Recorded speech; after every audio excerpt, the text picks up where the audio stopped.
cô không phải con người nhưng lòng dạ thẳng ngay, nay gặp phải nạn tai vương vào quan trai. Tôi sẽ giúp cô qua hồi khổ ải, dù phải thương đau nguyện chẳng đau lòng.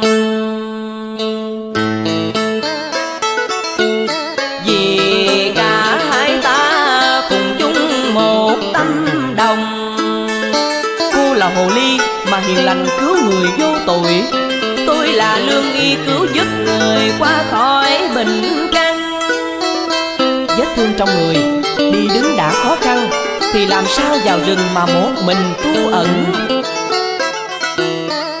Yêu quái hay con người đều cùng giống như nhau, tôi chỉ sợ lòng tà tâm ma đầy hiểm